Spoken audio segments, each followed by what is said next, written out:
Good morning, अस्सलाम वालेकुम। Rising Pakistan में आपको कहेंगे खुश आमदीद। मेरे साथ हैं मोहम्मद शुएब, मेरे साथ है समीन फारूक। राइजिंग पाकिस्तान में आपको कहेंगे खुश आमदीद। वो लोग जो कि नींद पूरी नहीं कर पाते वो क्या करते हैं नींद के लिए, ये हमारा आज का सवाल जिससे करते हैं हम अपने इस शो का आगाज। तो सवाल आपसे बिल्कुल नहीं है। नहीं, मेरे से भी सवाल कर सकते चलिए हैं ओके, आपसे भी कर लेते हैं क्योंकि मेरी नींद कुछ टाइम से बहुत ज़्यादा डिस्टर्ब थी। सो मुझे शोएब ने रिकमेंड किया कि आप मैग्नीशियम ग्लाइसिनेट का इस्तेमाल शुरू करें, ऐड करें इसको, ऐड कर दें अपनी रूटीन में। मतलब सोने से 2-3 घंटे पहले इसको ऐड करें। तो मैंने वो ऐड की है एंड देन इट्स गुड कि नींद बहुत अच्छी आई है। लेकिन समीर ने कहा ये तो बताया ही नहीं था कि जल्दी भी सोना है क्योंकि रूटीन जो है ना वो भी आपको उसके हिसाब से रखनी है फिर, सो दैट आप स्लीपी सुबह सुबह फील ना करें। क्योंकि मैं तो प्रॉपर इंसोम्निक हो गई थी अभी कुछ टाइम। अच्छा, बहुत से लोगों के साथ ये हो रहा होता है कि आप नींद आपकी ये तो इंटरप्टेड नींद होती है, आपको बार बार आंख आपकी खुल रही होती है या समटाइम्स नींद नहीं आ रही होती। ऐसे में ज़ाहिर है मैं डॉक्टर नहीं है, सबीन डॉक्टर नहीं, हम तो ये अपना एक्सपीरियंस आपसे शेयर करें कि हमने ये स्टार्ट किया क्योंकि हमें सजेस्ट किया गया तो हमने ये अपने डाइट में शामिल कर लिया और उसका एक पॉजिटिव इम्पैक्ट आया। अच्छा, मैं इसका ये भी सुन रही थी मैग्नीशियम ग्लाइसिनेट का कि अगर आपको कोई किडनी का प्रॉब्लम है, आपको हार्ट का प्रॉब्लम है या फिर ओवरऑल जो है आपको किसी भी किस्म का कोई मेडिकल इशू है तो आपको सबसे पहले अपने डॉक्टर से कंसल्ट करना है और उसके बाद आपने अपनी रूटीन में शामिल करना है। अल्हम्दुलिल्लाह वी आर हेल्दी और आप लोग भी आई एम श्योर के हेल्दी ही होंगे। सो उस लिहाज से आप अकॉर्डिंगली उसको प्लान कर सकते हैं। या मुझे ये भी लगता है सबीन की वेरी यंग एज तो आपको शायद जरूरत नहीं पड़ती, बट जैसे जैसे 25-30 क्रॉस करते हैं स्टिल यंग, आई मीन 30-40 45 वाले भी दी यंग। अब आपने देखा है जो यंग फेलोशिप्स होती हैं, एक्सचेंज प्रोग्राम्स होते हैं, जो एज लिमिट है मैक्सिमम प्रोग्राम्स की वो उन्होंने 40 की भी होती है। so मैक्सिमम वाली होती है ना वो, लेकिन वो 40 की हुई होती है, सही कह रही हूँ मैं। हाँ। so ये वाला जो ना कि अब तो 40 के हो गए अब क्या होगा, अब तो 30 के हो गए अब क्या होगा। मैं ये कहता हूँ कि ये तो नहीं कहना चाहिए अब क्या होगा, लेकिन 40 डजंट मीन्स यंग। अच्छा, I would say that। हाँ, मैं इसलिए बात करूँ कि देखें जो हमारी डाइट है, जो हमारी You don't look like 40। I'm not 40 yet as yet। वो सब ने हो जाना है, आपने भी मैंने भी, अगर अल्लाह ने जिंदगी दी तो होंगे 40 क्रॉस करेंगे, जाहिर है इसमें क्या बात है, नॉर्मल प्रोसेस है। हाँ, और देखें वो लोग भी लकी है ना जो 40 साल की जिंदगी तो कम से कम जीते हैं ना, अगर 40 साल के होते हैं। I mean, आपको जिंदगी हर एक को आपको एजिंग जो है ना वो आपको ग्रेसफुली एजिंग की तरफ जाना चाहिए। That's very important. और ये जो बात हम कर रहे हैं डाइट बेहतर करने की, अगर आपको लगता है कि नहीं डाइट से चीज़ें पूरी नहीं हो रही तो दैट्स ओके कि आप फिर सप्लीमेंट उसमें ऐड कर सकते हैं, लेकिन आपने ये सजेशन ज़रूर अपने डॉक्टर से लेनी है। हमारा ये बड़ा कॉन्सेप्ट है कि अच्छा जी मैंने इस्तेमाल किया या सबीन ने किया, किसी से जिक्र किया आपने भी उसे ऐड कर ले। नो, सबकी बॉडी डिफरेंट होती है, रिक्वायरमेंट डिफरेंट होती है, रूटीन डिफरेंट होती है, कुछ डिफिशियंसी डिफरेंट हो सकती है। किसी में विटामिन डी की डिफिशियंसी होगी, हो सकता है किसी में मैग्नीशियम की हो, यानी इलेक्ट्रोलाइट्स की इम्बैलेंस हो सकता है, किसी में कुछ भी हो सकता है। सो आप अपने टेस्ट ज़रूर करवाएं एट सर्टन एज। तो मैं ज़रूर रिकमेंड करता हूँ कि टेस्ट करा लेकर, ताकि मालूम हो जाए कि क्या, बिकॉज यंगर एज में आपको उस तरह से टेस्ट की ज़रूरत भी नहीं होती, मालूम भी नहीं होता और आपके ऐसे इशूज़ डेवलप होते भी नहीं हैं। बट एज जैसे जैसे एज बढ़ रही होती है तो आपका डिफिशियंसी कोई ना कोई सामने आ भी सकती है। तो अपना ख्याल रखना बहुत ज़्यादा इंपॉर्टेंट है। अब तो इतनी तरक्की हो चुकी है, इतनी इंटरवेंशंस आ चुकी हैं और आप इट्स बेटर कि आप अपने आप को अंडरस्टैंड करें, understand your body, understand your body type, ये कनेक्ट करना अपनी बॉडी के साथ में बड़ा ज़रूरी है। सुबह ये आपकी बात से मैं एग्री करूंगी कि होता है ना कि इसने इस्तेमाल किया तो मैं भी इस्तेमाल कर लूँ, फलाने ने मशवरा दिया और आपके टेस्ट नहीं हुए हुए होते। तो आज सुबह ही मेरे इत्तेफाक की बात यह है कि मैं एक न्यूज़ देख रही थी जिसमें बता रहे थे कि 26 साल की जो लड़की है वो डायलिसिस पे आ गई फ़ौरन से। मतलब उसको कोई किडनी प्रॉब्लम नहीं था इससे पहले। वो वजह ये निकली कि वो थोड़ी थकन फील करती थी, उसके बाल गिर रहे थे। वो कोई भी इशू हो सकता है, वो आपके डाइट के इश्यूज़ हो सकते हैं, वो प्रोटीन के इश्यूज़ हो सकते हैं। इसके तो बहुत सारे आई मीन रीजंस हो सकती हैं। लेकिन किसी ने उसे कहा कि तुम ना विटामिन डी शुरू कर दो। क्योंकि डॉक्टर आपको बताता है कि ये इतने mg है, इसकी आपको इतनी डोज हफ्ते में लेनी है। अब जिस तरह एक विटामिन डी का जो कैप्सूल होता है वो रिकमेंडेड ज़्यादा होता है कि वीक में एक दफ़ा, 2 वीक्स में एक बार लेना होता है। सो वो डेली वो लेना शुरू होगी, बगैर पूछे डॉक्टर से उसने डेली लेना शुरू कर दिया।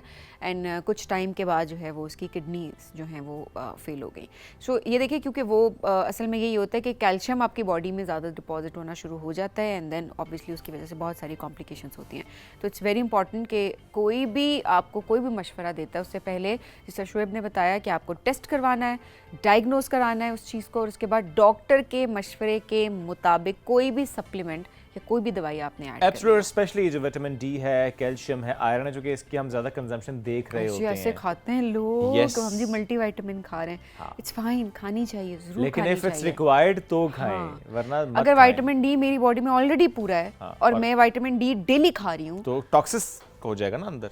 एग्जैक्टली, और उसके अच्छी खासी कॉम्प्लिकेशंस होती हैं। बिल्कुल ऐसा ही है। भले बहुत कम लोगों के साथ ये होता होगा, बट होता है, क्योंकि देखिए नॉर्मली ये हम क्या बात करते हैं जी कि लार्जर जो पॉपुलेशन है उसमें विटामिन डी की डेफिशिएंसी होती है। ख़वातीन से मुतालिक हम ये बात ज़्यादा कर रहे होते हैं, एल्डरली पॉपुलेशन से मुतालिक हम ये बात ज़्यादा करते हैं, but still you never know, हो सकता है किसी का विटामिन डी पूरा हो, किसी और चीज़ की कमी की वजह से कोई सिमिलर सिम्टम सामने आ रहा हो, और फिर जब विटामिन डी आपने खुद से इस्तेमाल करना शुरू कर दिया और ज़्यादा इस्तेमाल करना शुरू कर दिया, तो उसके बजाय इसके पॉजिटिव रिजल्ट्स आते हैं वो नेगेटिव रिजल्ट्स आते हैं। तो ऐसा कोई काम नहीं करना जो कि हमारी बॉडी के साथ जिसका नुकसान हो सके। So you know it's better to get your self check and then do what is actually required. ये बहुत ज़रूरी है, ये बॉडी के हिसाब से भी ज़रूरी है, अदरवाइज भी you know in your routine, in your things, जिस चीज़ की रिक्वायरमेंट होती है वही करना चाहिए, जिसकी रिक्वायरमेंट नहीं है, एडिशनल चीज़ें वो करनी भी नहीं चाहिए।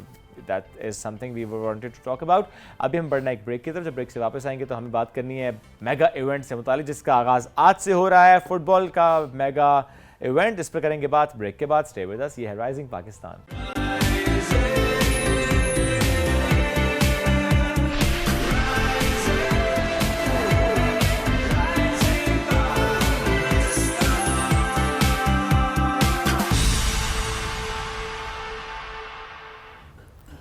Welcome back. राइजिंग पाकिस्तान में एक बार फिर कहते हैं खुश आमदीद। खेलों की दुनिया की बात करते हैं और सबसे मकबूल खेल दैट इज़ फुटबॉल, उसका मेगा इवेंट जिसका आज से आगाज़ हो रहा है। मैक्सिको, अमेरिका और कनाडा की मुश्तरका मेज़बानी में इसका आगाज़ हो रहा है और इसका जो आगाज़ है वो मैक्सिको से होना है। इट्स अ बिग इवेंट और इस बार बहुत सी नई चीज़ें इसमें नज़र हमें आएंगी, जिससे मुतालिक आज हम बात भी करेंगे इस सेगमेंट में। चूँकि ये जो तारीख़ी इवेंट है जिसकी हम आज बात करें, जो बड़ा मेगा इवेंट है, जिसे पहली बार 48 टीम्स, दैट मीन्स 1248 खिलाड़ी इसमें शरीक हो रहे हैं। और जिस तरह मैंने पहले कहा कि 3 मुल्कों की मुश्तरका मेज़बानी है ये, और इन 48 टीमों को 12 ग्रुप्स में डिवाइड किया गया। हर ग्रुप में जो पहली और दूसरी नंबर पर टीम्स आएंगी वो अगले मरहले में जाएंगी, और पहली बार राउंड ऑफ 32 का आगाज़ भी होना है। कई ऐसी टेक्नोलॉजीज मुतारिफ़ कराई गई जिससे पहले मुतारिफ़ नहीं कराई गई, बट पाकिस्तान अगर नहीं भी है उसमें, हमारी टीम नहीं भी, तब भी we are very excited for this match, for this tournament actually, क्योंकि फुटबॉल से कनेक्टेड है ना। वे विश के होती एक अलग बात है, बट देन अगेन खेल खेल होता है, उसको सेलिब्रेट करना चाहिए, और स्पेशली इतना जब मेगा इवेंट हो जिसमें हर बार आप कुछ नया देख रहे होते हैं। सो स्पोर्ट्स, उस खेल को हम सेलिब्रेट कर रहे होते हैं। सो आज इस हवाले से बात करते हैं। हमारे साथ मौजूद हैं जी नेशनल फुटबॉल प्लेयर हैं मामा आरिफ। अस्सलाम वालेकुम मामा। वालेकुम अस्सलाम, thank you so much. Excited for today? Very excited actually, because ज़रा जो इस खेल से जुड़ा है वो ज़्यादा एक्साइटेड है क्योंकि आज उसका बिल्कुल आगाज़ ऐसे होना ही है, है, एंड एवरीवन इज एक्साइटेड, जो कि फुटबॉल ज़्यादा शौक से देखते हैं। अब तो हम देखते हैं बहुत क्रेज़ है फुटबॉल का, जैसे हम उस दिन भी बात कर रहे थे ना कि अभी हमें ग्राउंड्स बहुत ज़्यादा नज़र आते हैं फुटबॉल के, not just in main cities, nation wide हमें नज़र आते हैं। ओवरऑल भी हमें बहुत Yes. सारी सिटीज़ में आप देखें नेशनल ग्राउंड्स हैं। इसके अलावा जैसे कि PFF ने बोला कि अब वो बहुत सा एक प्रोजेक्ट शुरू करें जिसमें almost around 100 stadium Yes. All over Pakistan.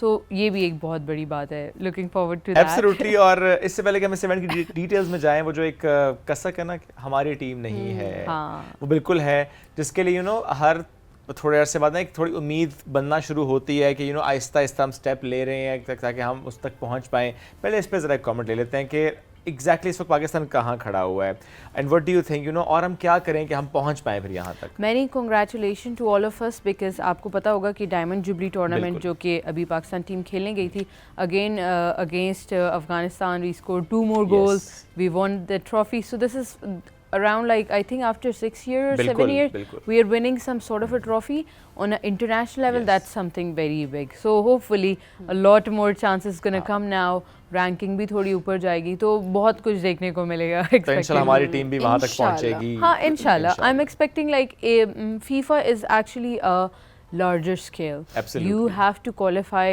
under Step by age, step, हाँ। under Asian Football Confederation, because बिल्कुल। उसमें अगर हम कहीं पे भी रैंक नहीं करें एशिया में तो हम आगे नहीं जा सकते। Very true, So very that's true. what. अच्छा, अब ओवरऑल किस तरह से अरेंजमेंट्स को आप देख रही हैं?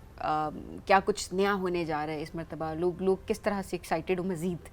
I feel like कि ये जो वर्ल्ड कप होने वाला है, it's gonna be very controversial. I don't know if you have seen, a lot has happened already.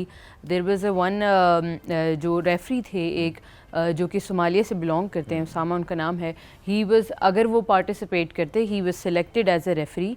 अगर वो पार्टिसिपेट करते तो he must have been the world youngest referee to ref in the matches world cup, but उनको visa ही नहीं दिया गया। अच्छा, इसके अलावा और कौन कौन सी चीज़ें जो कि अभी डेवलप हो चुकी हैं? बिकॉज अभी देखिए आज तो पहला दिन है उसका, बट जो आपने एक इंसिडेंट पहले रिपोर्ट हुआ, और कौन कौन सी चीज़ें जो पहले बहुत सारी ऐसी हैं। अब जैसे आप देखें कि ईरान की टीम, जितने भी सपोर्टर्स हैं, they are not allowed to buy a ticket, so this is something also very drawback. That means you're making sure कि ऑडियंस में ऐसे लोग ना, which is very crazy, you know. After all everybody love the game, it's a game.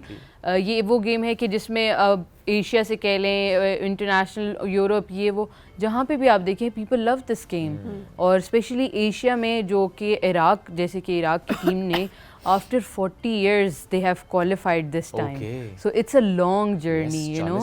तो आप imagine करें कि people are crazy to watch their country. आप जब किसी और मुल्क में रह रहे होते हैं, परदेश में रह रहे होते हैं, आपकी कंट्री खेलने आई, आप तो वैसी खुशी से पागल हो जाते हैं। Obviously एक खुशी तो उस लिहाज से होती है। आपकी अपनी फेवरेट टीम कौन सी है, किसको सपोर्ट करें? Okay, my favorite team is Argentina. I'm a Messi fan. Are you guys a Messi fan?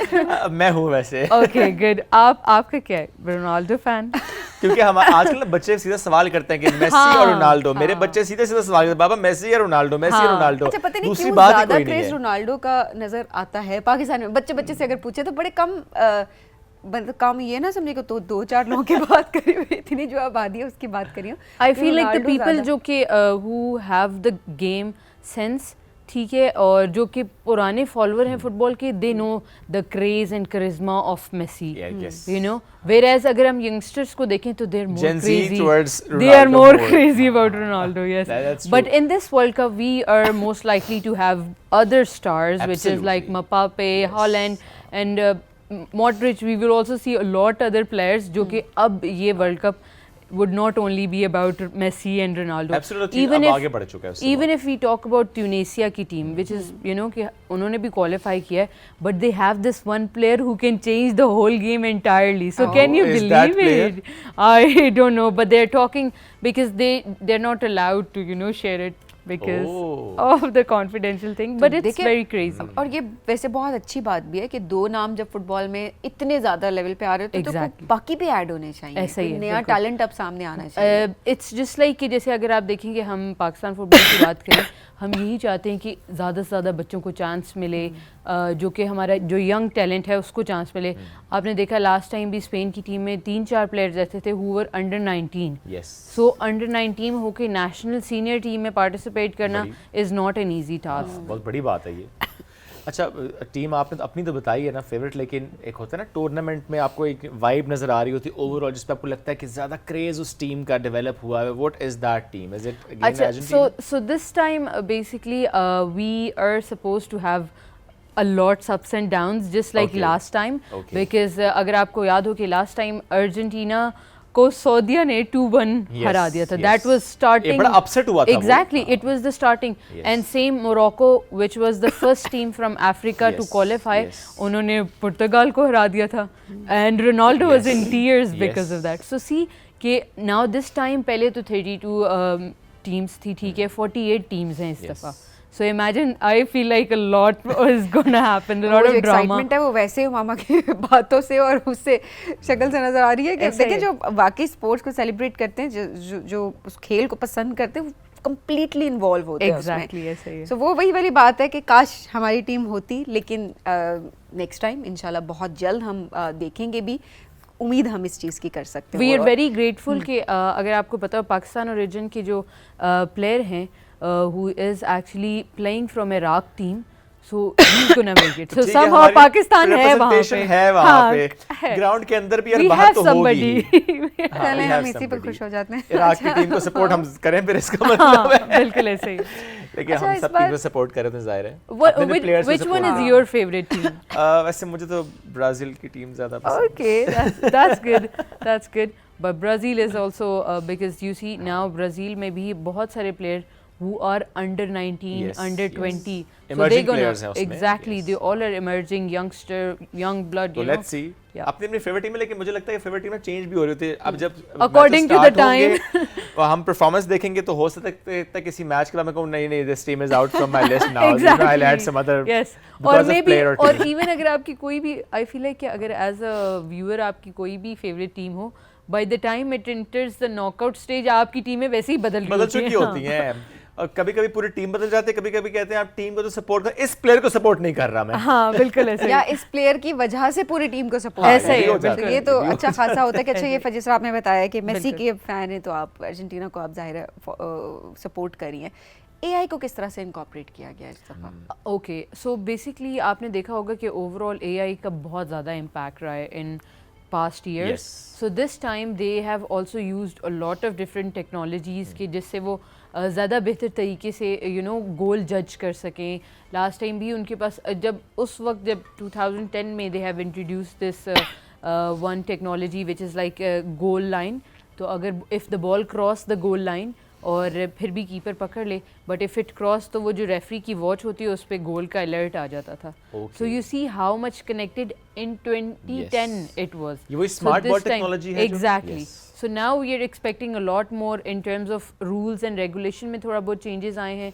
और बाकी ये है कि ओवरऑल हम एक्सपेक्ट कर रहे हैं कि जैसे VAR सिस्टम जो चला था, जैसे कि अगर आपने रैफ ने पहले ऐसा होता था जो रैफ का डिसीजन है that is the final decision, but now if the refs do the decision और अगर साइड लाइन रेफरी को होता है कि अगर ये डिसीजन सही नहीं है we need to recheck, so they can recheck via the LEDs and all. So it's just like कि आपने देखा क्रिकेट में वो चेक करते हैं कि आउट हुआ है कि नहीं. So it's like decision pending वाला हिसाब हो गया. हिसाब होगा. एक बड़ा प्रेशर अमेरिका पे भी ज़ाहिर है, देखें इवेंट वहाँ पे हो रहा था, पूरी दुनिया से लोग शायकीन का कोशिश होती है, हमारी भी कोशिश है, लेकिन आई डोंट नो अभी तो मुश्किल हो जाएगा इतनी जल्दी जाना क्योंकि इसमें visa is a long process actually. थोड़ा सा ये बताएं कि ये जो पहली बार जो डिफरेंट चीज़ें कि राउंड ऑफ 32 जो होना है ये क्या है, इससे क्या इम्पैक्ट होगा, क्या डिफरेंस क्रिएट होगा इस पूरे इवेंट में? इससे अगर आप ओवरऑल देखें इस दफ़ा 104 मैचेस खेले जाएंगे. सो यू इमेजिन लाइक इस सबसे ये होगा कि number of matches will increase.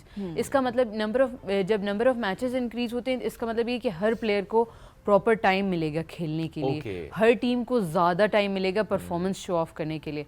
और जब हमारे पास ज़्यादा टाइम होता है परफॉर्मेंस शो ऑफ करने के लिए और ज़्यादा मैचेस होते हैं, हमारे पास क्वालिटी ऑफ मैचेस ठीक है और जो कंसिस्टेंसी है ना कि हमारे टॉप पे आने की, उसमें काफ़ी ज़्यादा इंक्रीमेंट होता है. Because in terms of this कि अगर आप 4 मैचेस खेले हैं 4 में से 2 जीते हैं तो फिर ही क्वालिफाई करें, तो इसमें ज़्यादा चांसेस होते हैं. और रोज़ाना को 3-3 4-4 मैचेस हो रहे हैं. बिल्कुल ऐसे ही है. और इन इस पूरे 32 राउंड वाले मैचेस का सबसे बड़ा बेनिफिट ये होता है कि अगर किसी दिन होता है ना कभी आपका दिन नहीं है आज, तो अगर कभी किसी टीम का दिन नहीं है they still got a chance, you no.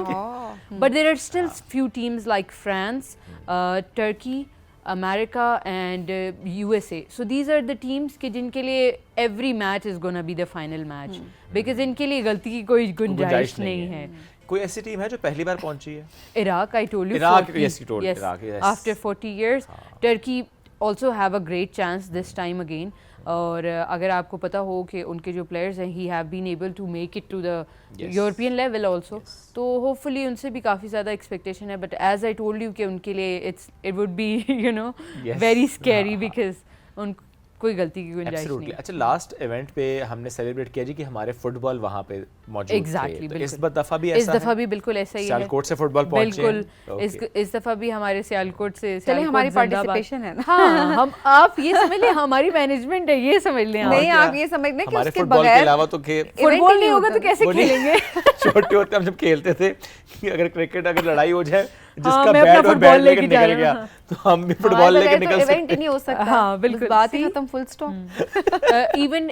Even football के अलावा अ लॉट ऑफ अदर थिंग्स जो कि साइड लाइन फ्लैग्स में आती हैं, फुटबॉल से रिलेटेड इक्विपमेंट्स आती हैं, बहुत सारी ऐसी चीज़ें कि जो कि यहाँ से तैयार करके भेजी जा रही हैं. सो इट्स समहाउ इकोनॉमिकली भी बेनिफिशियल है हमारी कंट्री के लिए और ओवरऑल वर्ल्ड रिकॉर्ड में भी हैं। तो नहीं, हमें वाकई इस पे बहुत फ़ख्र महसूस होता है। और बिल्कुल मैं देख रही थी अभी पिछले दिनों इवेंट करवाया था अभी कुछ टाइम पहले, यूएस एम्बेसी भी Exactly, ने करवाया बिल्कुल था, ऐसा ही एंड है। देन उस फुटबॉल के बारे में प्रॉपर बताया गया था कि किस तरह से ये इस मेगा इवेंट के लिए यूज़ ऐसा होता ही है। है। और इस बार भी जो है वो जो वर्ल्ड कप है वो इसी फुटबॉल के थ्रू खेला जाएगा। बिल्कुल ऐसे ही है। सो ये हमारे लिए बड़ी एक वो बात है। अब देखें, पॉजिटिविटी देखनी बहुत ज़रूरी है। अब लोग ये ना कहें कि चलें टीम नहीं पहुंच सकी तो चले ये बात करें, बिकॉज नेगेटिविटी हर जगह पे बहुत ज़्यादा है। बिल्कुल, आपको हमेशा होपफुल रहना चाहिए कि हाँ। चीज़ बेहतरी की तरफ जाएगी। अगर आप देखें वहाँ पे बहुत सारी टीम्स आई होंगी, पूरी दुनिया से टीम्स आई हुई हैं। आप देखें किसी को शायद ना पता हो कि पाकिस्तान कहाँ है, क्या है, ठीक है, लेकिन उनको ये ज़रूर पता है कि this ball is made in Pakistan. Absolutely, और ये बड़ी बात है, इसमें बहुत कोई ज़्यादा शक नहीं है, जाहिर है। ओपनिंग सेरेमनी से मुताल्लिक थोड़ा सा बताएं कि वो कितनी ग्रैंड होने वाली है। Opening ceremony is gonna be very very grand this time. जैसे कि हम देखते हैं अक्सर नेशनल बास्केटबॉल एसोसिएशन के जितने भी मैचेस होते हैं, हम हमेशा देखते हैं कि हाफ टाइम में एक शो किया जाता है, जिस शो के अंदर like all the big performer comes and then they perform. So it's dance performance, a lot of other things. But this time, same idea they have introduced in football.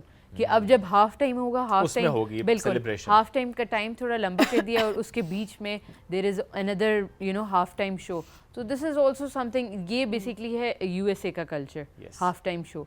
क्योंकि हम देखते हैं यूएसए बास्केटबॉल में after every half time we see Shakira coming, we see LJ coming and performing. So they are bringing that sort of concept now to this game also, which is pretty good कि players को recovery का time मिल जाएगा in between that. Audience will be happy. बड़ी ज़रूरी है ना. Yes, audience will be happy. इरा का नाम जैसे ही आता है ना तो हमारा ध्यान जाते ही सीधा फुटबॉल की तरफ. बिल्कुल ऐसा ही है. एक बड़ा signature style उनका. ऐसा ही है.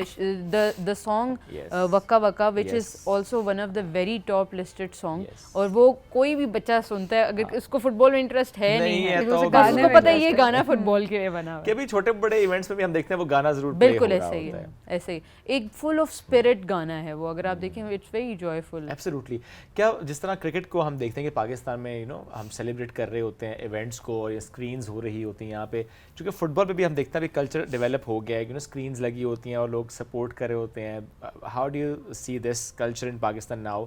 फ्रॉम कराची में तो खैर बहुत ही ज़्यादा है इसमें हम देखते हैं, लेकिन अदरवाइज भी हम देखते हैं कि अब ज़्यादा है कि स्क्रीन्स लगती हैं रेस्टोरेंट्स में और लोग इन्जॉय कर रहे होते हैं. This is actually a very wonderful question, because आप पहले ऐसे होता था, बहुत कम सी टीम्स होती थी जिनको लोग देखने के लिए जाते होते थे, कहीं इक्का दुक्का स्क्रीनिंग होती थी. अब तो बहुत ज़्यादा, अगर आपने देखो वीडियोस चल रही हैं, लियारी में प्रॉपर प्रिपरेशन की गई है. मैं कहता हूँ जश्न का समय है, ऐसा ही है. देखिए प्रिपरेशन की गई है.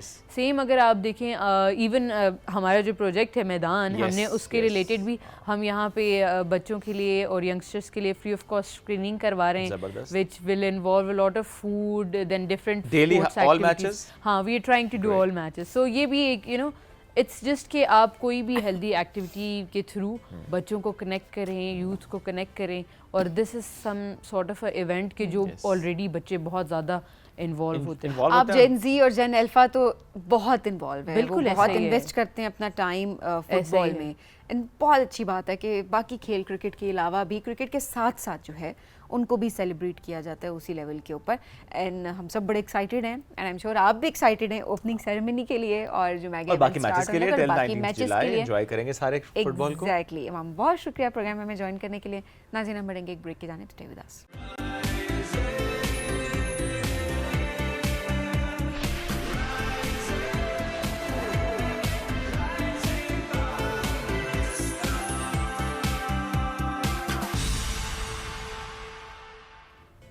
Welcome back ji. Rising Pakistan में आपको कहेंगे खुश आमदीद. अनफॉर्चुनेटली ऐसे बहुत सारे केसेस अब रिपोर्ट होना शुरू हो गए हैं. बदकिस्मती है हमारी. एसिड अटैक्स, अच्छे खासे एसिड अटैक्स हम देख रहे हैं कि किस तरह से उसकी तादाद बढ़ती जा रही है. कहीं रिपोर्ट होते हैं, कहीं रिपोर्ट नहीं होते. रिसेंटली एक वाक़या हमारे सामने है जिस पे हम बात कर रहे थे, डॉक्टर महानूर का वाक़या. लेकिन इससे पहले अब देखिए ये कितने सख्त कवानीन बनाने की ज़रूरत है, ऐसी सज़ाएं देने की ज़रूरत है कि कोई ये इस तरह का जुर्म करते हुए, इस तरह का किसी पर जुल्म करते हुए वो बहुत मरतबा सोचे, 1000 मरतबा सोचे और किसी की हिम्मत ना हो. और ज़ाहिर है सोशल मीडिया पे हम देख रहे थे कि लोग इसी बात की अपील कर रहे थे और हर जगह पर यही ट्रेंड था कि इनको कतन छोड़ा ना जाए, कहीं पर भी इनके साथ नरमी ना बरती जाए।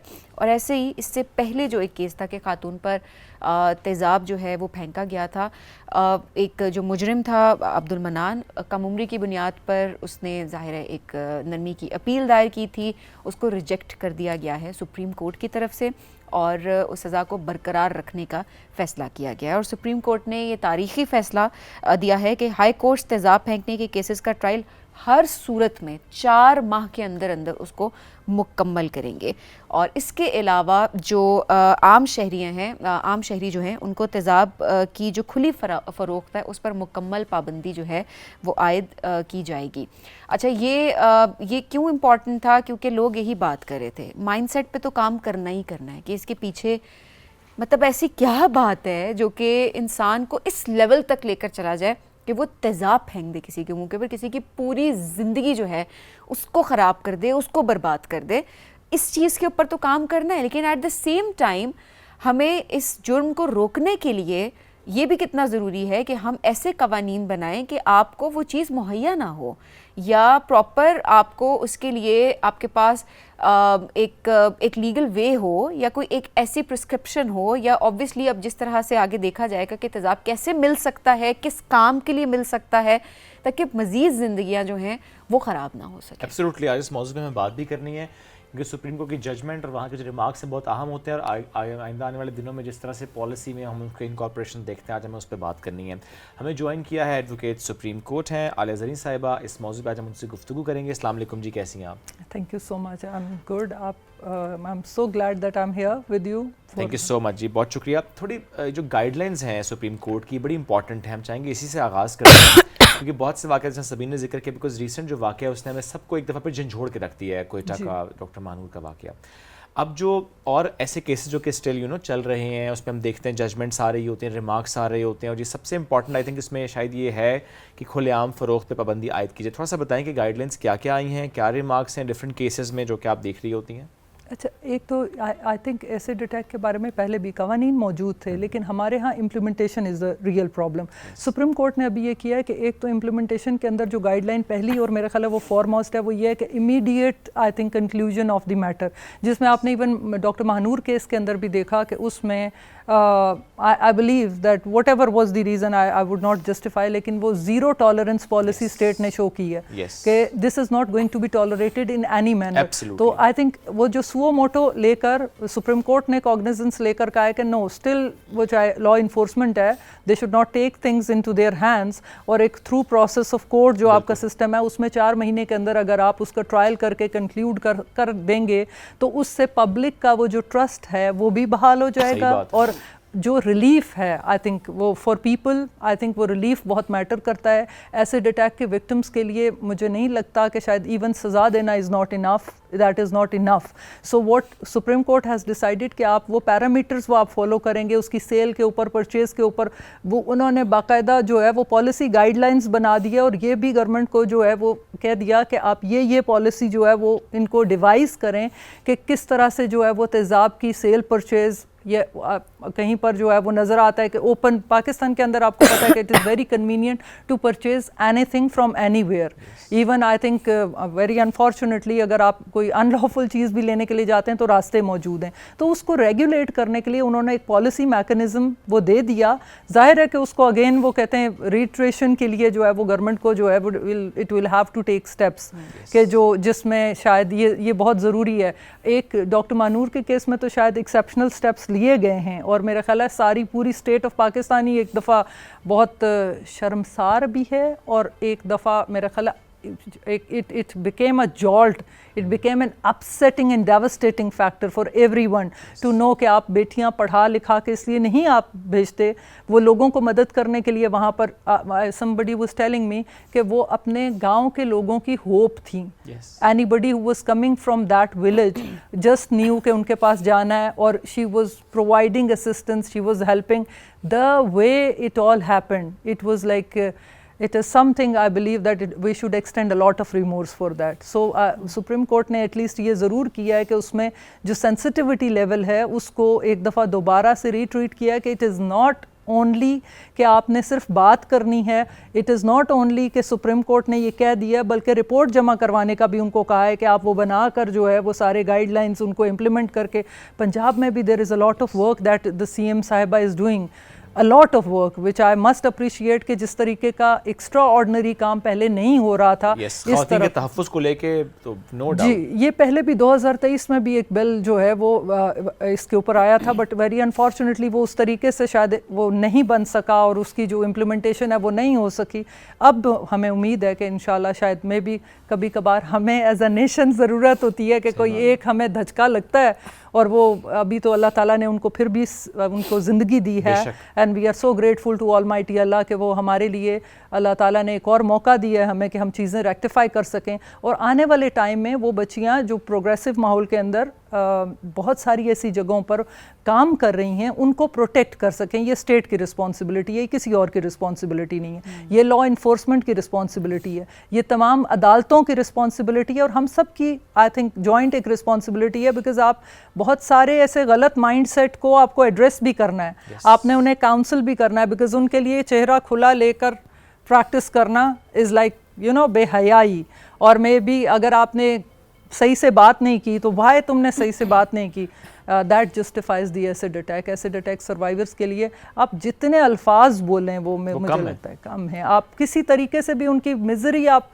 मुझे अभी भी डॉक्टर महानूर का वो लफ्ज़ नहीं भूल रहा जो उन्होंने पहली चीज़ once she was being brought to the emergency, what she stated was like मैं ठीक हो जाऊंगी ना, that is something what we should know कि मैं ठीक हो जाऊंगी। हम सब ख़वातीन के लिए ना how do you look is something really important, सही बात, and the way it has happened I believe खुदा ना करे कि फिर कभी ऐसा कोई वाक़या हो। अभी बल्कि कल ही कोई मुझे बता रहा था कि लाहौर में प्रॉब्ली फैमिली कोर्ट के अंदर किसी खातून ने किसी मर्द पर जो है वो एसिड अटैक फेंक दिया है, which is also I think way too disappointing कि अगर आप इनटॉलरेंस का कहीं हम गलत हो रहे हैं जिसको रेक्टिफाई करना मुझे लगता है कि ज़रूरी है कि जहाँ पर इनटॉलरेंस शायद इस लेवल पर चली गई है कि फैमिली अगर टूट गई या ब्रेकअप हो गया या डिसोल्यूशन ऑफ मैरिज हुई है, वहाँ पर लोगों के दरमियान में शायद ये नहीं बर्दाश्त का जो है वो एलिमेंट अदम बर्दाश्त इस हद तक बढ़ गई है। रिजेक्शन की जहाँ तक बात है ना, वो किस तरीके से उसको फेस करना है ज़िंदगी में, ये भी बड़ा ज़रूरी है। कोई जस्टिफाई नहीं कर सकता इस जुर्म को, लेकिन ये जो बचपन से हमें सिखाया जाता है ना कि तुम तो फेल हो गए हो या तुम तो फेल हो गई हो। नहीं, लेकिन मैम आप लोगों की तो आप ये देखिए ना, आप सारी जिंदगी सब अपने बच्चों के पीछे पड़े होते हैं जी, फर्स्ट आना है। व्हाई फर्स्ट आना है? व्हाट इज फर्स्ट आना? वो जो सेकंड आया है वो खुदकुशी कर रहा है, क्यों? Can't you understand that? मतलब I believe that if he is learning something, this is important. ये first आना is nothing. Do not pressurize your children. ये एक जगह पर आपने कहीं जाकर learning is not on, learning is learning knowledge.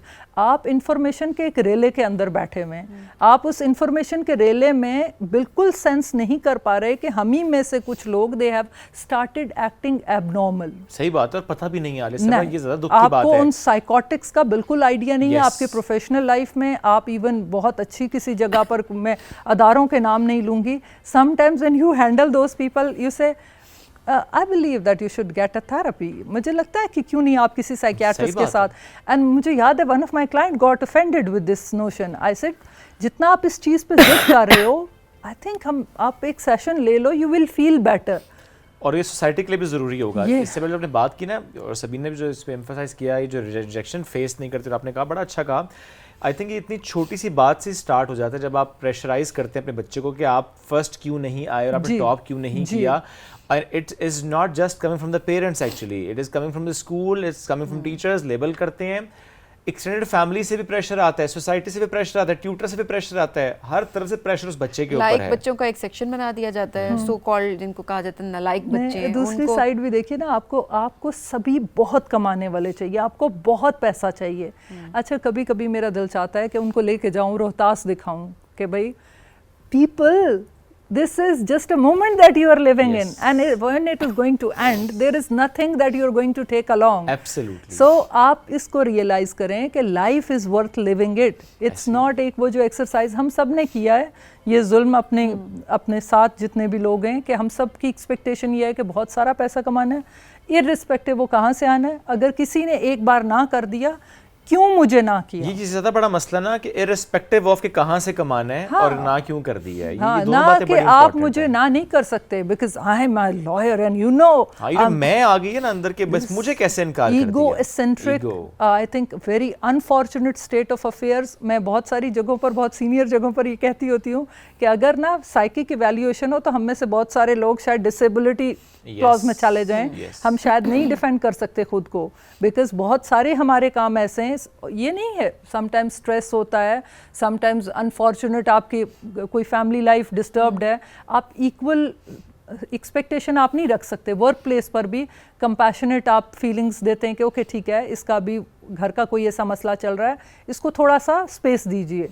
This is how we have to go, otherwise you can not stop. हमने सबसे पहले वो कहते हैं ना, उस सोर्स को एड्रेस करना है कि ये एसिड अटैक्स के पीछे है क्या, क्या साइकी है जो इस जगह पर लेकर जा रही है. वो लड़का भी है ना, the one who risked his life to protect, बचाया, वो भी तो मर्द ही है. वो तो भी ये अपब्रिंगिंग का सारी गेम है कि किस तरह से आप तरबियत करते हैं अपनी औलाद की. हमने इतना, मैं सॉरी टू से बट मैं हमेशा ये बात कहती हूँ, हमने लड़कियों पे इतना फोकस करना शुरू कर दिया कि लड़की ने क्या पहनना है, कैसे बोलना है, कैसे बैठना है, किससे मिलना है, कौन सा प्रोफेशन चूज़ करना है, ज़िंदगी में उसने कहाँ जाना है. हमने लड़कियों पे इतना फोकस करना शुरू कर दिया कि हम ये भूल गए कि हमें अपने लड़कों को इंसान बनाना है, एक अच्छा इंसान बनाना है. ये उन पे फोकस ही हट गया बिल्कुल कि उनको भी तो सिखाना है कि रिजेक्शन मुझे ज़्यादा सिखाना है, ये ज़्यादा ज़रूरी है. मुझे इसकी एक और साइड भी नज़र आती है, वो ये है कि पाकिस्तान का ना एक अपना स्पेसिफिक कल्चर भी है. आपको मैं बताऊं, पाकिस्तान के some of the men are, I think those we should be very proud, like उनका conduct and specially youth. I am very surprised जब हम लोग वो स्टार्ट प्रोफेशन, ओह यस, और देयर वे ऑफ कंडक्टिंग. मैं बहुत जगहों पर पढ़ा भी रही हूँ, देख भी रही हूँ, जहाँ उनका जो तरीक़ेकार है, लाइक अगर उनकी कॉलीग के बारे में आप बात करेंगे गलत, और वो फ़ौरन no no no this is inappropriate ma'am, ऐसे नहीं होना चाहिए, which is very, I believe ये जो कॉपरेशन, ये जो आप एक्सेप्टेंस है कि नहीं ये उसका स्पेस है, खातून है, उसको थोड़ा सा रिस्पेक्ट एक्सटेंड. अभी भी हम कहीं पर खड़े हों सारे और आदमी बैठे हुए तो वो उठ के जगह छोड़ देते हैं. यूरोप में आपको ये नहीं मिलेगा. This is still in Pakistan. अब है क्या उसमें, हमारे यहाँ ना आपके मुल्क में जो कोई बाकी सब चीज़ों से बिल्कुल वो कहते हैं ना फारिग हो जाए, और बिल्कुल वो जिसको आप दबा दबा के, बेचारा वो IQ लेवल भी नहीं था, कुछ भी नहीं था, वो बच्चे जो जाकर आपके टेररिस्ट बनते हैं, आप उनको ज़बरदस्ती, वो आप इसका भी बैकग्राउंड अगर देख लीजिए, the one who has committed, even जिसके बारे में ये सुप्रीम कोर्ट की जजमेंट भी अपहेल्ड हुई है, आप अगर उन आई थिंक जो वो कहते हैं ना परपेट्रेटर्स को आप अगर पढ़ें तो आपको समझ में आएगा कि ये वो सप्रेस्ड चिल्ड्रन हैं जिनको ना ड्यू अटेंशन दी गई, जिनको वो कहते हैं ना फैमिली तो आपने बढ़ा ली, 4-6 बच्चे पैदा कर लिए, आपके पास रिसोर्स नहीं है, आप उनको नहीं की ना, बिल्कुल नहीं कर सकते, सोसाइटी को एक अच्छा इंसान देना है, ये तो कोई सोचता ही नहीं है ना. ये बड़ी इंपॉर्टेंट चीज़ है. अच्छा, एक और चीज़ जो मैं अभी पढ़ रही थी वो ये कि ये भी अदालत ने कहा है कि जो तेज़ाब हमले के जो मुतासरीन हैं उनको माजूरी सर्टिफिकेट देने की हिदायत की है, एंड देन जॉब कोटा सरकारी, इस हवाले से बताइए. बिल्कुल. अच्छा, जो हमारे एसिड विक्टिम्स के लिए सुप्रीम कोर्ट ने बड़ा क्लियरली, अगेन मैंने कहा ना, पॉलिसी डिवाइस कर दी है कि आप जो है वो उनको अकोमोडेट कैसे करेंगे, बिकॉज जाहिर सी बात है एक जो ओवरऑल आई थिंक एक आपकी लाइफ का एक 50% चीज़ तो आप एक ट्रॉमा है, which the trauma word is very common these days for, I think एक छोटी सी भी कोई चीज़ होगी तो the kids use. I believe that this is what trauma really look like. Some acid victims, when I met them, they were like lacking the opportunity of job. Supreme Court ने ये कहा कि preferably आपने उनको कोटा पर accommodate करना है. इससे पहले भी हमारे हाई कोर्ट की एक जजमेंट मौजूद है जिसमें जो है वो acid victims के बारे में बड़ा clearly जो है वो ये कहा गया था कि उनको आप jobs में accommodate करें, merit को थोड़ा सा relax करके compassionate grounds पर आपने उनको जो है वो inclusive रखना है. आपने इन victims को जो है वो inclusive रखना है. तो मेरे हिसाब से ये सुप्रीम कोर्ट का ये steps जो है वो बड़े खुशाइंद हैं इस हिसाब से कि आप वो जो हमारा पहले ये फोकस रहा है कि हम सिर्फ सोशल एस्पेक्ट पर उसके बात करते थे, अब ये लीगल एस्पेक्ट पर भी जो है वो बड़ा जोर देकर उन्होंने ये इस वजह से भी देखिए एक फैक्टर इसमें ये भी शामिल है कि हमारे यहाँ भी एक्सेप्टेंस नहीं है, नहीं दी जा रही होती स्पेस, चाहे कितना ही कोई टैलेंटेड क्यों ना हो। और मैं इसमें बहुत अप्रिशिएट करूँगी मुसरत मिसबा साहिबा को कि किस तरह से वो भी सपोर्ट करती हैं, किस तरह से उन्होंने एसिड विक्टिम्स को, उन बच्चियों को तरबियत दी, उसके बाद वो अपना रोज़गार कमा रही हैं। और इसी तरह से और बहुत से इदारे जो कि काम कर रहे हैं, जिस मर्जी लेवल पे काम कर रहे हैं, लेकिन कहीं ना कहीं वो सपोर्ट कर रहे हैं। एक्सेप्टेंस है कि नहीं, ज़िंदगी में ये ट्रॉमा उनको फेस करना पड़ा, लेकिन उनकी ज़िंदगी यहाँ ख़त्म नहीं होनी चाहिए। अपने लिए वो कमा भी सकती हैं, अपनी फैमिली को भी सपोर्ट कर सकती हैं, अपनी ग्रोथ के लिए भी वो आगे बढ़ सकती हैं। सो ये बेसिकली ये एक फैक्टर इसमें भी शामिल है। जी, इसमें ये फैक्टर भी, और मेरा ख्याल है पाकिस्तान को भी इस हवाले से बहुत सारे ममालिक के अंदर अगर आप देखेंगे तो एसिड विक्टिम्स के लिए न सिर्फ वहाँ पर अलहदा से ऑर्गेनाइजेशन इंस्टीट्यूशंस है, बल्कि फाइनेंशियल सपोर्ट है, सो दैट वो जो कॉस्मेटिक सर्जरी, अब तो बहुत सारी चीज़ें जो है वो यहाँ पर ये एक ऐसी चीज़ है जिसको देखने की बड़ी ज़रूरत है कि those victims also need the financial assistance. और जो हमारे सपोर्टिव, आपको पता है कि पाकिस्तान चैरिटी में we are very proud of this fact कि charity में Pakistan is someone I think magnanimous, तो why not to bring that to the victims also, ताकि उनकी जिंदगियां हम वापस उसकी तरफ लेकर आ सकें। और आलिया साहब, जब हम प्रोटेक्शन ऑफ वुमेन की बात करते हैं, जरा देखिए उसमें डिफरेंट इंटरवेंशंस जो कि हमें करनी है और हम कर भी रहे होते हैं। इसमें ये कितना इंपॉर्टेंट है कि देखें वो ख़वातीन जो कि, मैं ये नहीं कहता कि अगर आप ये कहें जी कि चूंकि वो कहीं और जॉब कर रही थी, चूंकि उसकी किसी और सिटी में जॉब हो गई थी, और चूंकि शी वाज ट्रैवलिंग समर तो इसलिए हो गया, ये तो जस्टिफिकेशन है ही नहीं, that's stupidity. But still protection के पर्सपेक्टिव से ये जो तबादले होते हैं, स्पेशली शादी के बाद, वर्किंग वुमेन है, शादी को उसका तबादला कहीं हो गया है, तो एक नेचुरली ख़वातीन थोड़ा सा डिस्कम्फर्टेबल होती भी हैं, और हमारा थोड़ा माशरा भी ऐसा है कि हम थोड़ा सा परेशान फ़िक्रमंद भी होते हैं। ये कितना इंपॉर्टेंट है कि हम इसको पॉलिसी में इनकॉर्पोरेट करें, जो कि सुप्रीम कोर्ट की भी इसमें हदायत है कि ये हो कि शादी के बाद खातून की जो जॉब है, हम इसको मेक श्योर करें कि वो वहीं पर जहाँ उसका स्पाउस है। अच्छा, ये इसको हम कहते हैं वेडलॉक पॉलिसी को, जो है वो वेडलॉक पॉलिसी को लेकर चलना। पहली इसमें जो आपके जस्टिस मजहर साहब हैं सुप्रीम कोर्ट की, उनकी पहली जजमेंट आई, फिर उसके बाद आयशा मलिक साहिबा ने बड़ी डिटेल जजमेंट दी, और उसमें वो इस हद तक चली गई, उन्होंने कहा कि प्राइवेट तमाम अदारों को चाहिए कि वेडलॉक पॉलिसी को आर्टिकल 135 के कॉन्सोनेंस में देखें, और इसको फैमिली लाइफ को प्रोटेक्ट करने के लिए, और ख़वातीन को जो आप नेशनल स्फेयर में कहते हैं ना इंक्लूजन उनका मैंडेटरी है, कि अब ऐसा है ना कि घर में सिर्फ अगर मर्द कमा रहा है तो गुजारा नहीं चलना, तो ख़वातीन को साइकोलॉजिकल स्ट्रेस या उस चीज़ से बचाने के लिए आयशा मलिक साहिबा की वो जजमेंट बड़ी मज़ेदार जजमेंट है मुबशिर ज़फ़र की। लेकिन उस जजमेंट में बल्कि सुप्रीम कोर्ट ने ये डिक्लेयर किया कि जो अब एक बेंच स्पेशल कॉन्स्टिट्यूट कर दिया कि वेडलॉक पॉलिसी के मैटर्स को वो देखेगा।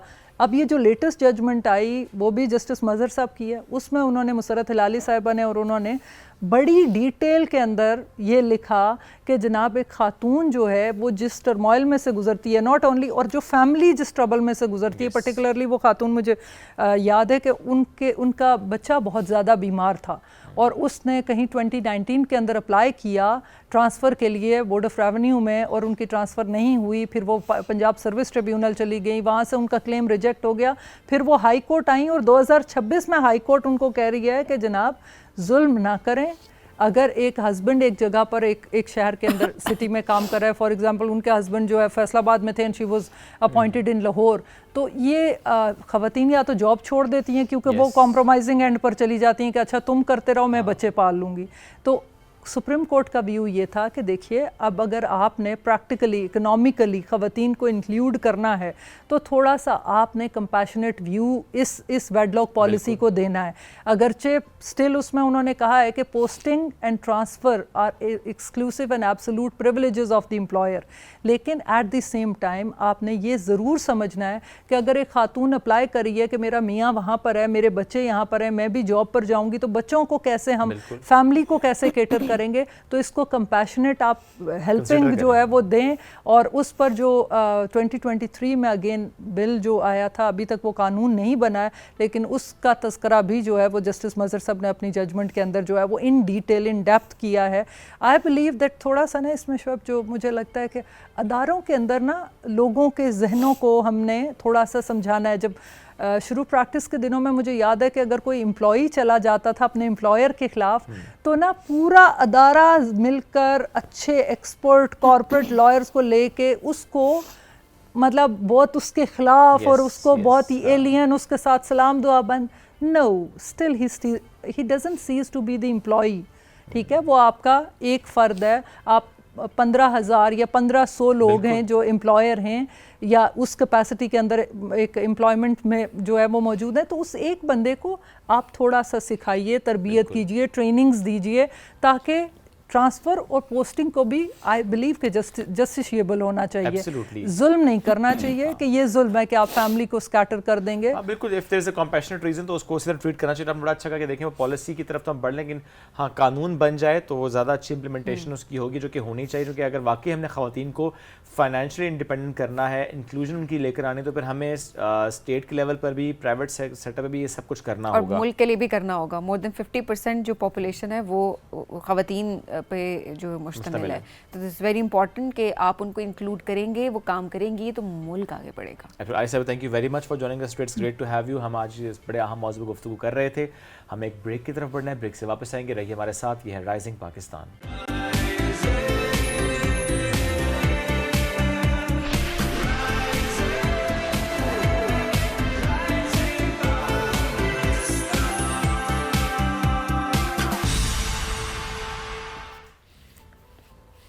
Welcome back. मुशायरा हो और फिर मज़ाहिया मुशायरा हो, तो जो एक चीज़ कांस्टेंट है और होनी चाहिए वो है डॉक्टर इनामुल हक जावेद साहब। उनके बगैर वो महफिल अधूरी है, वो मुशायरा अधूरा है, वो फिर चाहे पाकिस्तान में हो रहा हो या चाहे बाहर हो रहा हो। बिकॉज माशाल्लाह माशाल्लाह बड़ी कामयाबी समेटी है उन्होंने, अपना नाम बनाया, अपना पाकिस्तान को रिप्रेजेंट किया। Absolutely, we honour that he is with us today in this show. Doctor Inamul Haq Javed साहब चूँकि बहुत से इदारों में माशाल्लाह रह चुके हैं, सर्व कर चुके हैं, वो चाहे अल्लामा इकबाल ओपन यूनिवर्सिटी हो, मुक़्तदरा कौमी ज़बान हो, इदारा अदबियात हो, इस तरह से बहुत से और इदारे। और अगर कोई शो भी ऐसा हो जहाँ पर आपको एक एलिमेंट ऑफ सरकाज़म चाहिए हो, तो उनके बगैर वो अधूरा है literally. So let's welcome him. अस्सलाम वालेकुम डॉक्टर साहब, कैसे हैं? वालेकुम अस्सलाम और इनाम नवाजी का शुक्रिया। आपने बहुत ही ज़रा बढ़ के तारुफ नहीं सर, मैं तो अभी भी बड़ा इख्तिसार से काम लिया है। और ये जो पीटीवी है ये और ये सुबह के शो हैं, यही बुनियादी तौर पर मुझे भी आगे ले। अरे क्या बात है, क्या बात है सर। ये वो भी ज़माना था जब मैं वहाँ बैठता था और यहाँ कोई और बैठा होता था। सर क्या पता हम भी ये ज़माना देख लें। याद आता है ना। क्या पता कभी ऐसा हो कि हम भी वहाँ बैठे हम कहें कि यकीनन ऐसा हो। हाँ, अल्लाह सबको सलामत रखे जी। बिल्कुल सर, आपने संजीदा शायरी से आगाज किया था एंड देन मजाक की संजीदा से किया था, फिर संजीदगी से मजाक की तरफ आ गए, संजीदगी से मजाक की तरफ आ गए। बड़े इंटरेस्टिंग जुमला। या यूं था, संजीदा शायरी से आगाज के फिर शादी हो गई। और फिर ये तो वैसे उल्टा होना चाहिए था कि पहले मजाक था और उसके बाद संजीदगी आ गई जिंदगी में। फिर संजीदगी से मजाकिया शायरी की।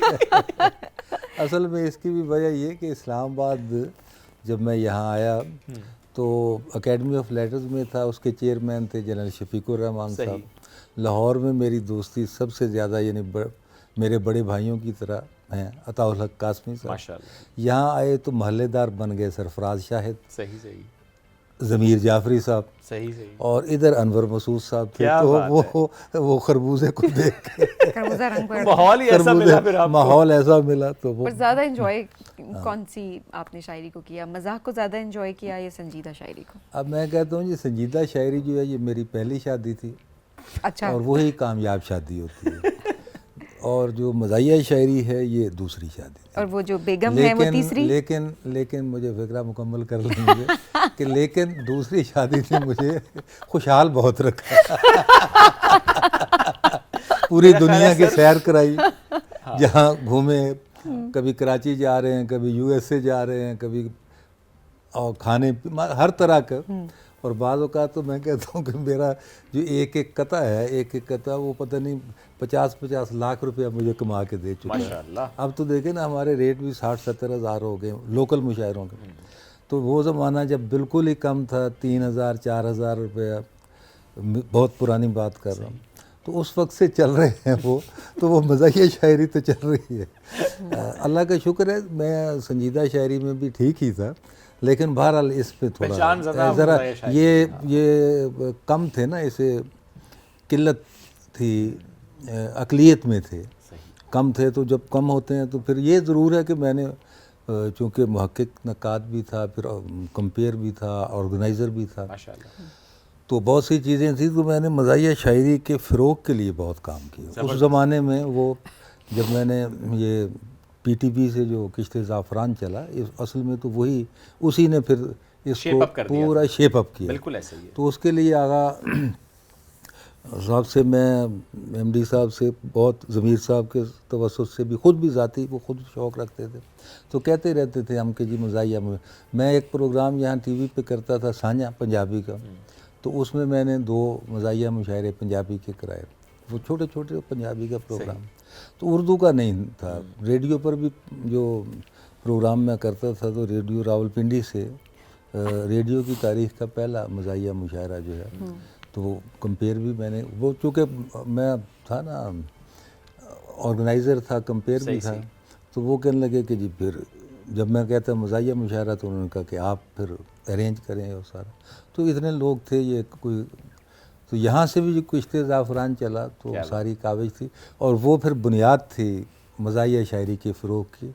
और उसे ज़मीर जाफ़री साहब कहा करते थे कि ये ज़ाफ़रानी शायरी का जो है ना, ये उरूज का दौर है। उस वक्त फिर ये पीटीवी ने ईद, ख़ास तौर पे छोटी ईद, बड़ी ईद, ये 2 मुशायरे, और फिर उस वक्त दिलावर फ़िगार हयात थे, ज़मीर जाफ़री साहब, इनायत अली खान, बड़े बड़े।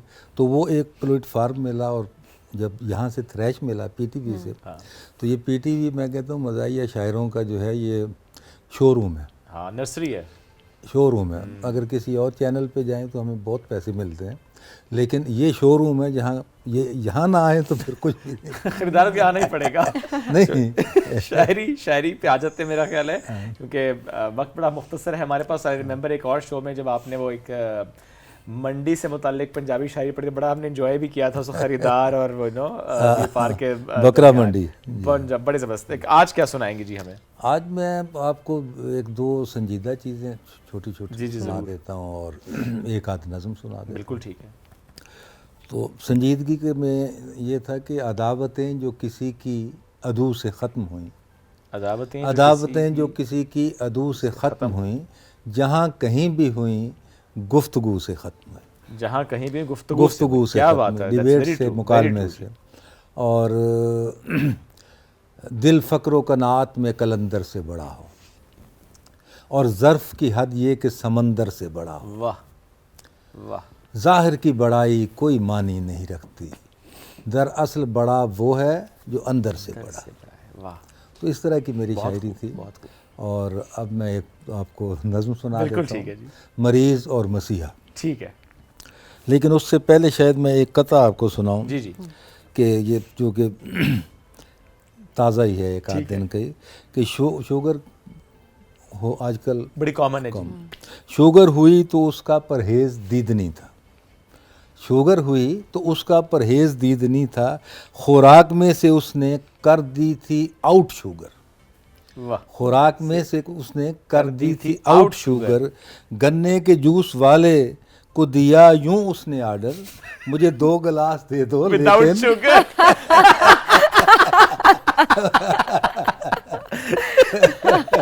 ये तो वो वाली बात होगी, ग्रीन टी में ग्रीन टी दे दो, उसमें जरा चीनी मिला देना 1 चम्मच। नहीं, लेकिन ये तो वाकई बड़ा वो है ना कि कोई जाए जाके गन्ने वाले को, यार 2 गिलास juice without sugar, sugar free गन्ने का जूस।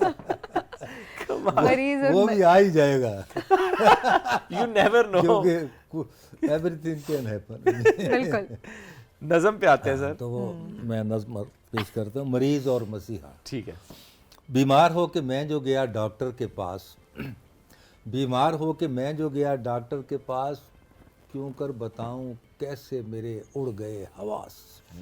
हैरान हुआ ये सुन के मैं नर्सों की टीम से, वो खुद दवाई लेने गए हैं हकीम से।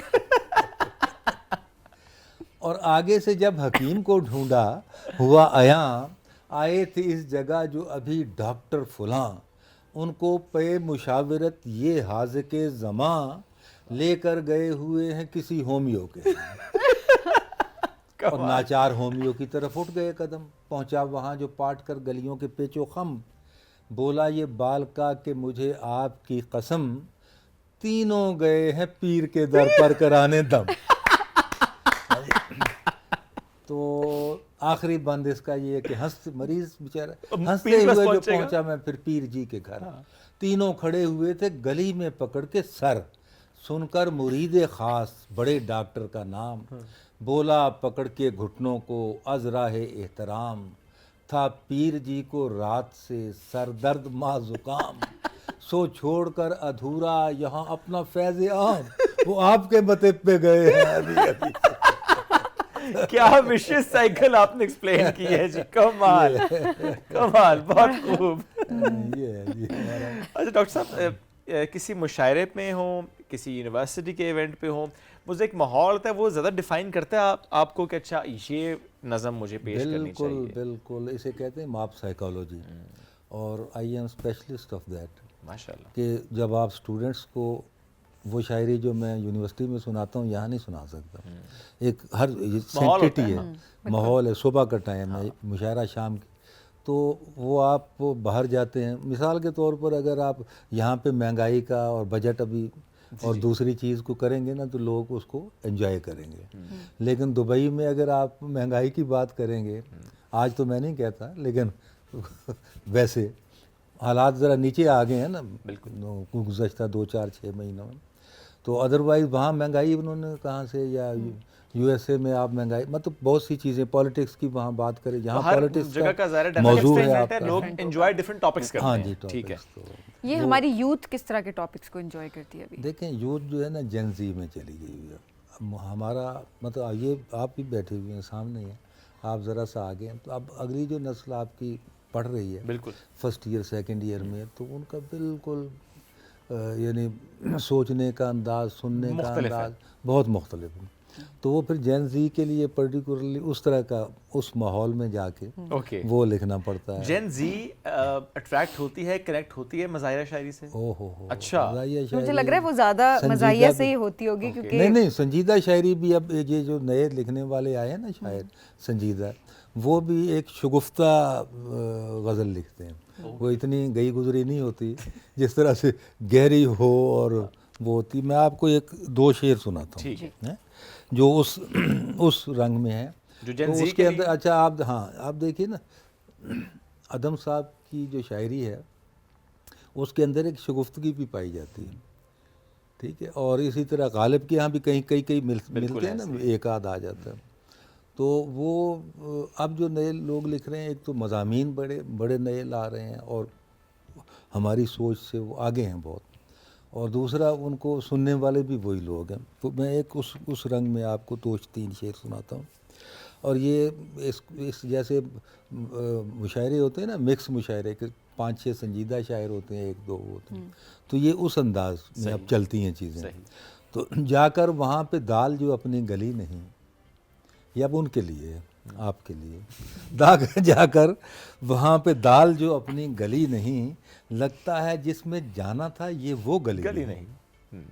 लगता है जिसमें जाना था ये वो गली नहीं, खिड़की खुली है जिसमें एक गमला भी है मगर, खिड़की खुली है जिसमें एक गमला भी है मगर, इसमें खिली हुई कोई दिल की कली नहीं, और शतरंजे इश्क सामने है, शतरंजे इश्क सामने है, सोच में है वो, शतरंजे इश्क सामने है, सोच में है वो, फिलहाल चाल मैंने भी कोई चली नहीं, और आगे दी आसान नहीं है खौल से बाहर निकालना, आसान नहीं है खौल से बाहर निकालना, बादामे हुस्न है वो कोई मूंगफली नहीं। आए हाय हाय, कमाल कमाल, बहुत खूब चीज़ें जो हैं जबरदस्त, वो हर मौब के हिसाब से। हाँ देखें वो जो माहौल है वो वाकई डिफाइन कर रहा होता है कि आपने किससे आगाज़ करना है। और समटाइम्स ये भी होता है कि अगर और भी बहुत से शायर मौजूद हैं जिन्होंने जो स्टैंड आउट करते हैं, जिन्होंने अपना एक उनका नाम मकाम है, उसमें फिर आप ज़्यादा सोच रहे थे कि आप फिर मैं किस शेर से, किस नज़म से, किस कते से आगाज़ करूँ।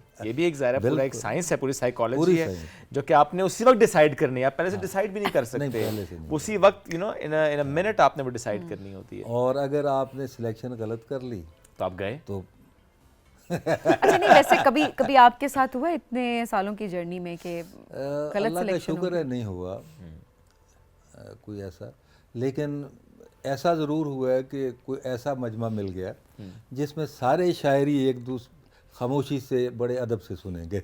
यानी जैसे लाइब्रेरी में बैठे तो वो अलग बात है कि वो अपना बैठे ही कुछ ऐसे लोग हैं तो अलफ से लेकर ये तक आप ही हैं, यानी कोई वाह कोई आ कुछ नहीं, ना वाह ना आ वो अपनी खुराक में लगे हुए तो बाद एक दो चार जगह ऐसे।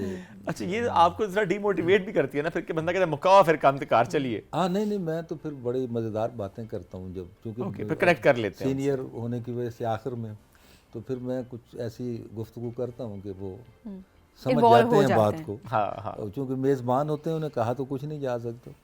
जैसे अभी वाह कैंट में मुशायरा था तो वो ज़मीर जाफरी साहब पढ़ रहे थे तो वो भी ऐसा ही था कुछ सही इसी नौयत का। तो उन्होंने वहीं से कहा कि मुझे लगता ये है कि सामीन कुर्सियों पर सामीन नहीं बैठे हुए, वो सीमेंट की बोरियां बैठी तो वो होता है कभी कभी ऐसा पूरा, लेकिन वो हर एक के साथ होता है, हर एक के साथ कभी ना कभी हो ही जाता है। और ये जो ऐसे लोग होते हैं ना तो मैं उनके लिए पहले ही कह देता हूँ, मैं कहता हूँ कि देखिए हमने एक दो मुशायरे ऐसे भी पढ़े हैं जहाँ बहुत अच्छे लोग बैठे हुए थे, लेकिन वो इस तरह से बैठे हुए थे कि उन्होंने अपने जो है आँखें जो हैं वो तो वाइब्रेशन पे लगाई हुई थी और होंठ साइलेंट पे लगाए हुए थे। तो मुशायरा सुनना है तो ये दोनों चीज़ों से तो थोड़ा सा वो उसको कर लेते हैं, ओके, कनेक्ट हो ही जाता है समहाउ। हाँ, लेकिन ज़्यादातर लोग जो आए होते हैं वो एंजॉय जो आते हैं वो आते ही फिर मुशायरे के लिए तो वो स्पेशल टाइम निकाल के आते हैं, वो एंजॉय कर भी रहे होते हैं। पाकिस्तान के अलावा जहाँ जहाँ आप गए सबसे ज़्यादा ऑडियंस अच्छी कहाँ की लगी आपको? ऑडियंस जो है ना दुबई की। ओके, जो वहाँ की पाकिस्तानी कम्युनिटी है वहाँ पाकिस्तान, क्योंकि देखिए वो ये है कि गया भी मैं बहुत ज़्यादा हूँ दुबई, ये करीब के है ना, तो मेरी सर्विस भी ऐसी रही ज़िम्मेदार। तो यहाँ 3 दिन की यानी हफ्ते को मुशायरा है तो एक छुट्टी ली और 3 दिन के लिए हुआ है, या 5 छुट्टियाँ भी ले ली तो वो करीब है। अमेरिका वगैरह जाना हो तो पूरी प्लानिंग है आपकी। तो लंदन तो खैर 1 महीने के लिए तकरीबन हम जाते थे। सही। और जुलाई में ही अमेरिका भी होता है उनका डॉक्टरों का मुशायरा। तो जून में जो छुट्टियां हो जाती हैं 2 महीने की, जुलाई अगस्त, तो बरतानिया में बहुत मुशायरे पड़े। लेकिन दुबई की ऑडियंस जो है ना वो ज़्यादा, चूँकि पाकिस्तानी ज़्यादा हैं। अब यूएसए में इधर उधर जो भी होगा वहाँ पे 60, 70, 80, 100, 150 से ज़्यादा लोग किसी भी स्टेट में आपको इकट्ठे नहीं हो पाएंगे वो। तो दुबई में ये है कि 500 का भी मैं गया था पिछले साल, बहुत अरसे के बाद। दरमियान में तो मैं फिर जब एमडी बन गया नेशनल बुक फाउंडेशन का 2014 में, तो फिर मैं अदबी एतकाफ़ पे चला गया था। काम इतना ज़्यादा था कि ये आदमी जॉब के साथ इंसाफ करे। ये मैंने सारी ज़िंदगी यही किया कि जॉब को इबादत समझाए, कि जहाँ आप जो ज़िम्मेदारी है आपकी सबसे पहले वो। तो फिर ये ज़ात है मेरी, ये ज़ाती तौर पर अपनी मशहूरी के लिए, तो इदारे को ऊपर उठाना है तो फिर उसके लिए काम करना है, फोकस होकर उसी के लिए। फोकस और डेडिकेशन। हाँ, 6 साल तकरीबन मैं अदबी एतकाफ़ पे रहा। फिर उसके बाद कोरोना आ गया तो वो जबरी 3 साल वो भी गए।